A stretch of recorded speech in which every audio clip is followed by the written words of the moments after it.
Alain de Vulpian a inventé un concept, un principe qui disait que les organismes humains en mutation ont besoin de personnes capables de sentir le mouvement, capables de sentir la réalité du système humain actuel et d'identifier lesquelles de ses composantes il s'agit de faire changer. Et cette qualité, qui est une sorte d'empathie organisationnelle, Alain de Vulpian a appelé ça des personnes socio-perceptives.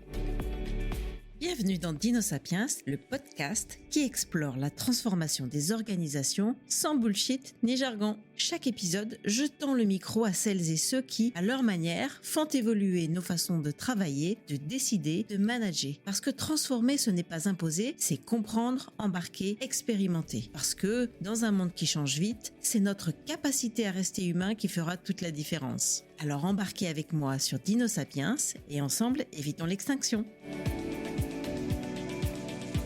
Je reçois aujourd'hui avec beaucoup de joie et aussi de gratitude une grande alchimiste des équipes et de la transformation. Un jeu de mots un peu facile pour Cécile Bettencourt-Ressiguier, dont les études d'ingénieur chimiste ne l'ont pourtant pas amenée à se développer sur ce terrain-là. Ingénieure, elle l'est devenue parce que ses parents le voulaient pour elle. Ce dont elle rêvait, elle, c'était de devenir chef d'orchestre. Et c'est ce fil rouge qu'elle a malgré tout suivi tout au long de sa carrière. Entreprendre sera sa manière de le faire, que ce soit à son compte, elle a en tout créé 4 entreprises, la première à l'âge de 18 ans, ou que ce soit au sein des organisations dans lesquelles elle a travaillé. Cécile a traversé 4 secteurs clés: le conseil, l'IT, l'énergie, l'assurance. Elle a traversé toute la chaîne de valeur des entreprises, de la production à la logistique, les ventes, la BI bien avant l'heure, l'IT, la R&D, les RH et bien d'autres métiers. Elle a toujours travaillé dans des structures internationales et elle a en tout déménagé 28 fois. La vie lui permet d'acquérir une compréhension rare des systèmes humains et de la manière dont ils se transforment dans le temps. C'est très tôt dans sa carrière, alors qu'elle n'avait pas 30 ans, qu'elle a décidé que la transformation serait son cœur de métier. Méthodiquement, elle a bâti son expertise en ce sens, en complétant sa formation initiale par le management de projet, les méthodes agiles, le Lean Six Sigma, le design thinking, le coaching, l'administration de société, la médiation. En parallèle, elle s'investit dans le mentorat de jeunes start-upers, préfigurant déjà sa future mission. Cette compréhension de toutes les dimensions de l'entreprise, tout comme son impressionnante capacité de travail, son exceptionnelle rapidité d'analyse et d'apprentissage, lui permettent d'obtenir des postes stratégiques dans différents domaines. Cécile fait partie de ces personnes à qui il est inutile de demander « Vous avez combien d'expérience dans le poste ?» Son expérience à elle, c'est de monter en compétences de zéro en un temps record, puis d'améliorer, de transformer, d'emmener les équipes. Elle a choisi il y a quelques années la presqu'île de Crozon, au bout du Finistère, pour écrire un nouveau chapitre. Un choix qui n'a rien d'un hasard. C'est ici qu'elle peut mettre toute son expertise au service d'une cause qui lui tient à cœur, le développement et le rayonnement de son territoire. Sa mission aujourd'hui consiste à renforcer l'habilité relationnelle des personnes et des entrepreneurs afin d'accroître l'impact de leurs actions. Pluridisciplinaire par excellence et convaincue que le dialogue est la clé des transformations réussies, elle déploie aujourd'hui une approche unique qui combine toutes ses expertises: transformation organisationnelle, facilitation des conversations stratégiques, accompagnement des négociations et résolution des conflits. Depuis son bout du monde, Cécile inaugure avec nous ce nouveau format de Dinosapiens, le premier épisode enregistré à distance. Elle nous partage aujourd'hui l'essence même de son expérience de transformatrice et nous dit comment elle se met au service de sa communauté grâce à son humanisme et ses multiples expertises. Bonjour Cécile. Bonjour Bérengère. Ce qui m'a marqué lorsque nous avons préparé cet entretien, c'est vraiment la richesse de ton parcours. Tu as vécu et dirigé de multiples mutations dans des entreprises très diverses. Tu as toi-même dit la chose suivante: dans une transformation, il s'agit de traverser la chaîne de valeur de l'entreprise. Peux-tu nous dire ce qu'il y a de commun à l'ensemble des programmes de transfo que tu as menés ? Alors c'est vraiment intéressant de poser cette question parce que Effectivement, la transformation, c'est quelque chose d'assez commun aujourd'hui, au sens, il n'y a pas beaucoup d'entreprises qui ne parlent pas du besoin de se transformer. Et chaque besoin de transformation est unique. Chaque entreprise va avoir sa problématique unique. Mais en fait, et tu as raison de poser cette question, il y a toujours un même fil conducteur. Il y a toujours une chose en commun qui est universelle de toutes les transformations, qu'elles soient managériales, digitales, qu'il s'agisse d'un changement de business model, d'une accélération de la croissance. Donc merci de poser la question. Selon moi, cette chose en commun qu'il y a à toutes les transformations, c'est l'humain. Alors c'est facile à dire, mais en fait, si on y réfléchit bien, c'est toujours les gens qui font la transfo. Même si on déploie telle ou telle brique techno, même si on décide de s'emparer de l'IA, parce qu'aujourd'hui, on sait qu'elle peut faire plein de choses, même si on décide de sortir un greenfield dans une région éloignée du monde, et puis qu'on réunit tous les milliers de dollars nécessaires à cette réalisation, au final, au bout du bout, c'est toujours des hommes et des femmes qui vont réaliser la transformation. Ceux qui font la transfo, ce sont les hommes et les femmes de l'entreprise. Ceux qui sont impactés par n'importe quelle transformation, ce sont les hommes et les femmes de l'entreprise. Ce sont aussi les hommes et les femmes de la communauté des parties prenantes de l'entreprise, les clients, les partenaires. Et ceux qui sont au cœur des problématiques qui font la différence dans quelque transformation que ce soit, ce seront les problématiques humaines qui sont associées à toute cette transformation. Donc vraiment, Bérangère, et c'était intéressant de commencer par ça, le premier sujet de toute transformation, le point commun à toutes les transfos, c'est vraiment les gens. Dit en termes aussi simples, ce sont les gens qui font les transfos. Et pour emmener les gens, pour montrer l'étoile du Nord, il faut un leader. Est-ce que tu peux nous définir ce qu'est un leader, s'il te plaît ? Un leader est défini non pas parce qu'on le nomme comme tel, mais parce qu'il a été reconnu comme tel par les personnes. Et pour moi, la vraie différence, elle est là. C'est-à-dire, on va nommer un manager, on va annoncer à une équipe, voilà votre manager, voilà votre directeur. Mais c'est rare qu'on dise, voilà votre leader. Par contre, il y a parfois, dans des équipes, un élan collectif qui fait que les membres de l'équipe vont dire, voilà notre leader. Et d'ailleurs, c'est pas forcément le chef. Ça peut être une personne qui fonctionnellement va être chef de projet ou qui va avoir une conduite à mener, un projet à mener. Donc pour moi, la définition du leader, c'est il est leader parce que les équipes l'ont nommé comme tel. Le leadership, c'est pas quelque chose qui se décrète, c'est quelque chose que l'on observe et ça va être les équipes qui ont fait le choix d'accepter d'être menées par ce leader qui vont dire c'est bien notre leader. On a accepté de le suivre parce qu'on y a trouvé de l'inspiration, parce qu'on y a trouvé du sens, parce qu'on y a trouvé du fun, parce qu'on y a trouvé plein de choses et vraiment on a envie de le suivre. Il nous apporte de la confiance, il nous apporte de la visibilité. Et oui, nous confirmons bien à la collectivité que cette personne est notre leader. Quelles sont les qualités du leader de la transformation ?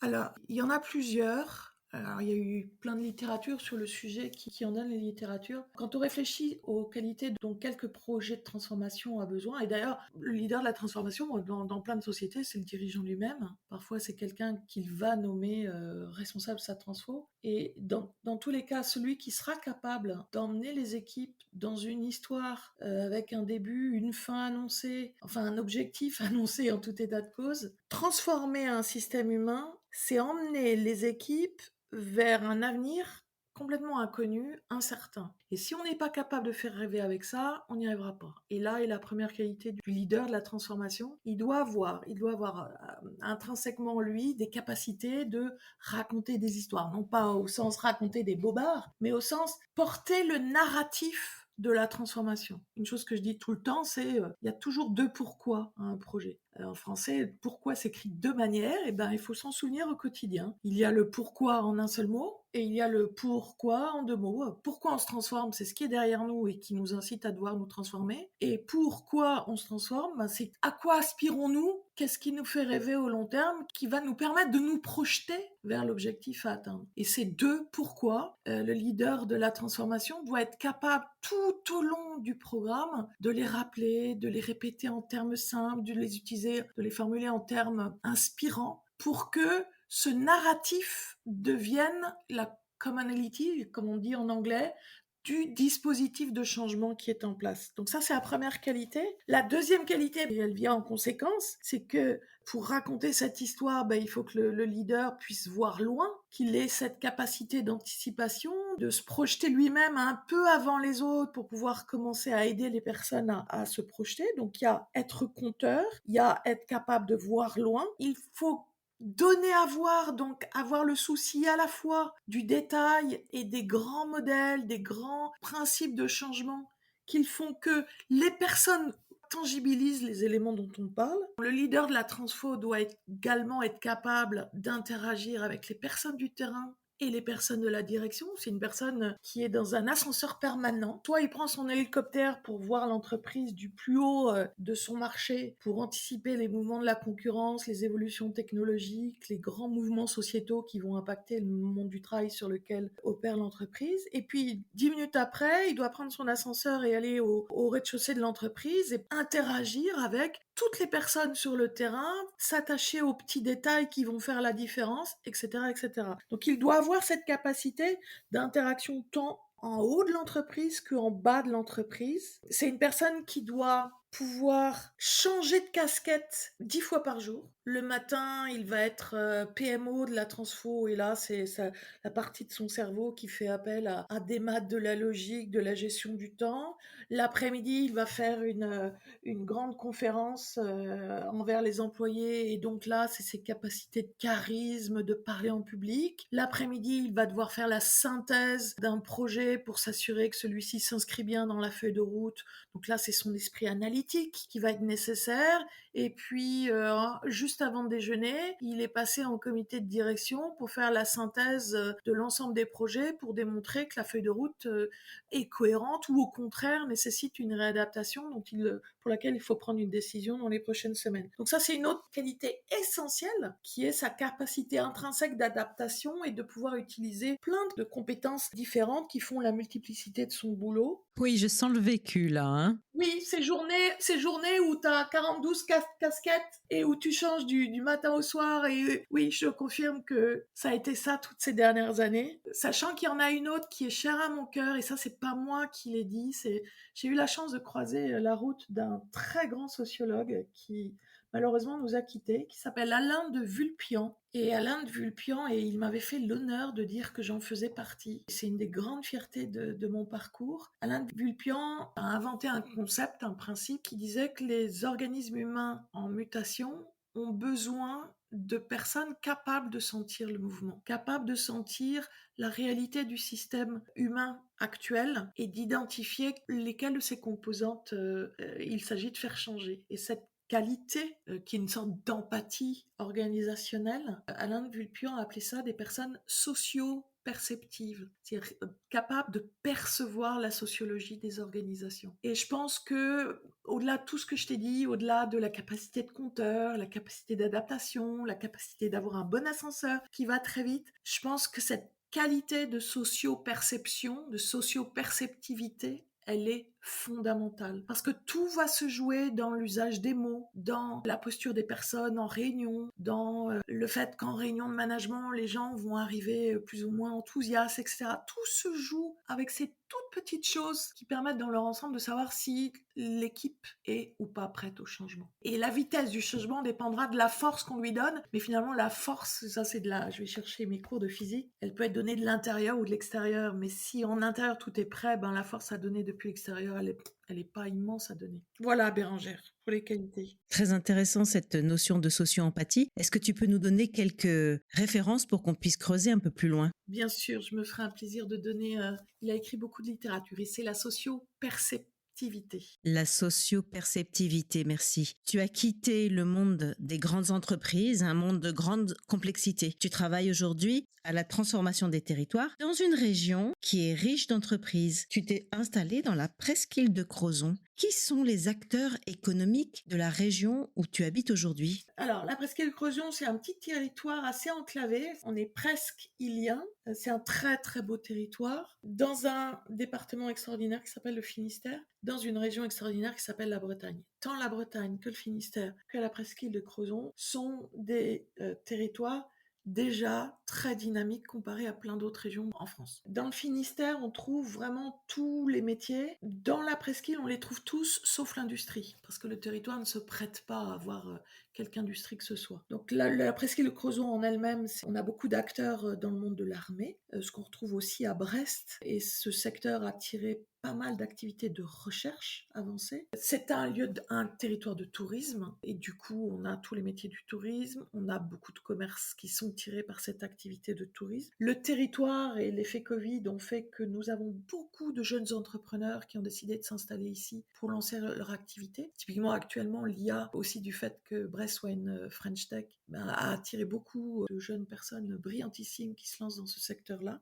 Voilà, tout ce qu'on peut trouver. Et en presqu'île, alors, on trouve bien évidemment les métiers de tout ce qui est agriculture, agroalimentaire. Et dans le Finistère, on trouve plein de petites sociétés industrielles toutes plus brillantes les unes que les autres. Et ça, c'est la seule chose qu'on ne trouve pas en presqu'île. Et quand tu dis que je suis en charge du développement des territoires, c'est une mission que je me suis allouée à moi-même sans avoir de responsabilité officielle de la part de qui que ce soit, mais vraiment par rapport à tout ce tissu économique dans ce territoire superbe. Aujourd'hui, où je suis plutôt dans la dernière phase de ma carrière, j'ai vraiment l'appétence de transmettre tout ce que la vie m'a permis d'acquérir afin que ça serve les acteurs économiques, depuis le grand public jusqu'à ces entrepreneurs dont je viens de parler, pour que ce superbe territoire continue à se développer. Voilà ce qu'il en est de la presqu'île de Crozon. Alors, il ne faut pas trop dire que c'est un très bel endroit, il faut que ça reste encore un peu sauvage. Attention, tu es sur Dino Sapiens et tout le monde peut t'entendre.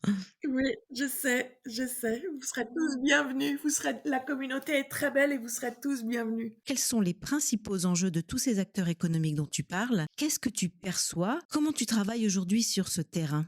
Alors, je vais commencer par la dernière partie, si tu veux bien. Donc, moi, je travaille à la fois avec le grand public et à la fois avec les entreprises, PME, petites ETI et entrepreneurs. C'est environ 40%, 30-70, 40-60, ça dépend des périodes de l'année. Que ce soit le grand public ou que ce soit le monde du travail au sens entreprise du terme, comme partout, le déclin de l'économie est une réalité. Donc le besoin de réagir vite, de prendre les bonnes décisions, d'anticiper les impacts de ce ralentissement de l'économie sont importants. Le fait d'anticiper, il y a de plus en plus de difficultés à recruter certains types de talents. On fait face à un millefeuille administratif qui n'est pas forcément évident à détricoter. Donc tout ça, c'est vraiment une première réalité qui est universelle de tout le monde. La deuxième chose commune, c'est un sujet purement technologique. Je parle de l'émergence de l'IA, qui est un sujet en tant que tel que j'ai décidé de m'emparer de manière spécifique. Et là, ce que j'observe, c'est qu'il y a trois grandes typologies de manière d'y réagir. Il y a ceux qui vont dire c'est pas pour moi et qui vont louper des opportunités de productivité, de synthèse, de pertinence des décisions que je trouve dommage pour ma part. Et à l'extrême opposé, il y a toute la communauté de personnes, encore une fois grand public ou entreprise, qui s'en emparent sans conscience, sans réfléchir à mais derrière qu'est-ce qui se cache et par rapport à ce que les IA de type générative vont me proposer, en quoi cela est utile et juste et s'inscrit bien dans le puzzle d'actions que je dois mener. Donc ça, c'est vraiment le deuxième challenge. Il y a un troisième challenge qui est plus psychologique, qui est que je trouve que les personnes en ce moment ont vraiment la tête dans le guidon. J'ai eu la chance d'aller dans des pays où, malgré ce contexte économique, les personnes gardent la tête haute et vont de l'avant et gardent l'envie d'entreprendre, l'envie de bouger, l'envie d'apprendre. Et je trouve qu'ici, en France, on y réagit plutôt négativement et malheureusement c'est un peu le cas ici, même si quand on lève les yeux le paysage est beau. Donc cet élan collectif malheureusement est un peu impacté par le contexte économique, politique et ça se sent dans l'envie d'avancer, dans la décision, dans la qualité des décisions qui sont prises. On est plus dans le « allez, j'y vais » que « allez, on y va ». Et finalement, je peux résumer ça en disant on est en train de perdre un peu notre capacité de résilience et notre esprit critique. Et ça peut avoir des incidences énormes dans pas mal de choses au sein des entreprises. Là en ce moment, je suis en train d'aider une entreprise dans son orientation client, on va dire pour simplifier les choses. Et je vois bien que les équipes y croient sans y croire. Et du coup, le management doit redoubler d'efforts pour faire comprendre l'importance qu'il y a à se préoccuper du sujet, alors qu'une même feuille de route il y a 3 ans, ça se faisait en quelques échanges et on arrêtait là. Tandis que là, l'effort de facilitation du collectif pour que la prise de conscience se fasse, pour que le partage d'avis sur le sujet se fasse est beaucoup plus important que par le passé. Merci pour cette vision. Et autre chose? En synthèse de tout ce que je viens de dire, en fait, c'est toujours l'éternel dilemme qui fait qu'on se transforme. Il faut arriver à faire mieux avec moins, quoi. avec moins de clients, avec moins de ressources, avec moins d'énergie. Et pourtant, il faut toujours faire mieux. Et ça, c'est épuisant. Cécile, dans ce contexte qui est difficile, c'est une perception souvent partagée, le contexte géopolitique et économique est difficile. Et toi, comment tu aides les acteurs économiques de ton territoire à surmonter cette vague? Avec une baguette magique.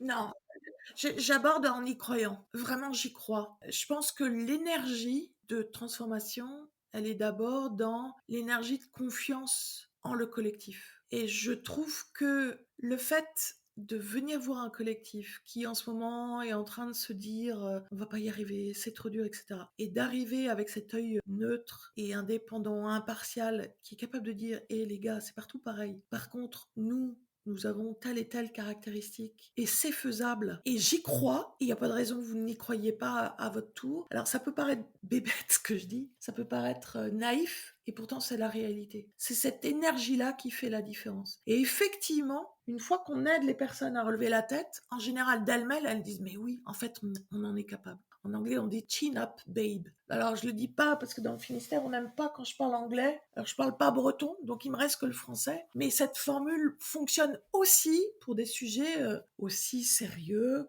complexes que la transformation d'une entreprise. Merci Cécile de nous apporter dans Dino Sapiens une nouvelle dimension de la transformation. Ton parcours est un récit incroyable. J'ai bien aimé aussi les notions sur le leadership et la socioperceptivité. De ce que je retiens, l'aspect humain est toujours central. Ça m'emmène à penser à la gouvernance de la transfo. Quels seraient 3 conseils que tu souhaiterais donner aux acteurs des territoires sur cet enjeu qu'est la gouvernance?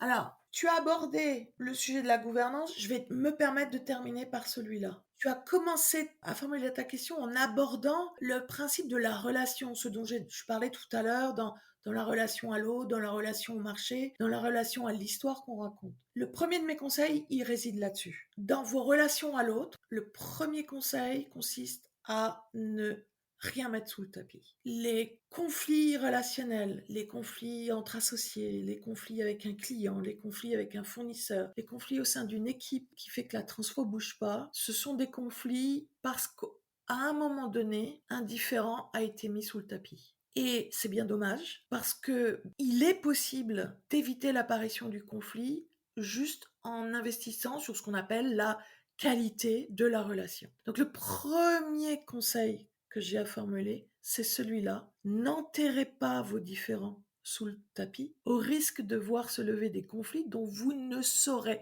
jamais vous dépêtrer. Par chance, il existe des protocoles qui permettent de poser les différends, d'en trouver les origines et de rétablir une qualité relationnelle qui fait que ce différend devient un sujet comme un autre dont l'équipe a traité. Et c'est là qu'interviennent toutes tes compétences en médiation, c'est ça? Tout à fait, en médiation, en coaching aussi, et puis aussi en facilitation. La facilitation est un superbe levier pour aider des personnes à poser des sujets et à traiter de leurs différends. Donc ça, c'est le premier conseil. Le deuxième consiste à considérer la transformation comme un muscle. Il y a encore 20 ans, on parlait des transfos comme étant des projets qu'il fallait commencer, qu'il fallait terminer à l'heure dite, on time, on quality, on budget, comme n'importe quel projet. Et en fait, avec le temps, j'ai réalisé que ce qui compte n'est pas tant la réussite du projet que l'acquisition par le collectif des routines individuelles et collectives qui font que le système dans lequel on opère est capable de se transformer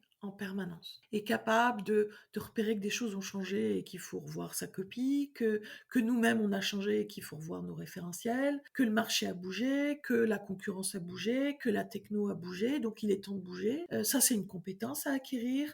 La compétence qui consiste à se projeter est une compétence à acquérir. La compétence qui consiste à trouver la meilleure manière de partir du point A pour arriver au point B le plus vite, c'est une autre compétence, etc., etc. Et ce que je dis toujours, et vraiment c'est un conseil que je formule, même à ceux, et j'en connais, qui n'aiment pas le changement, on est dans un monde qui fait que la transformation, c'est une compétence comme une autre. Et que du coup, ce qui est en jeu n'est pas tant la réussite du projet en cours que l'acquisition du muscle de la transformation dans l'organisme qu'est l'entreprise. Le troisième conseil, alors je vais terminer par le cœur de ta question. Effectivement, aujourd'hui, l'âge aidant, par rapport à toutes les problématiques que j'ai pu à traiter, j'en arrive à une conclusion qui est que tout est question de gouvernance. tout est question de qualité, de la structuration du projet et de la manière dont on le pilote, qualité de la structure de prise de décision et de la manière dont on adapte nos décisions aux réalités du marché, qualité du passage des décisions vers les machines du bateau. Et tout ça, ce sont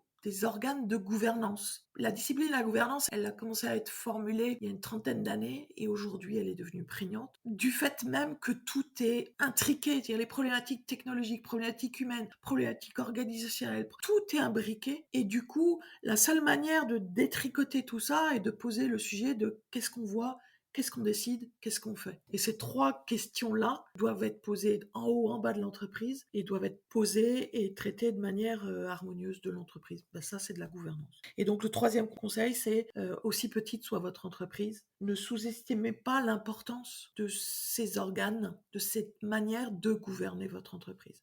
La gouvernance n'est pas un luxe. Et si tu devais donner un dernier conseil, cette fois-ci à destination des entrepreneuses et des entrepreneurs des territoires pour appréhender les transformations, les vagues de transformation qui arrivent et se muscler sur cette capacité à transformer? Oui, je confirme que ça devient un muscle et une routine. Dernier conseil, c'est y croire.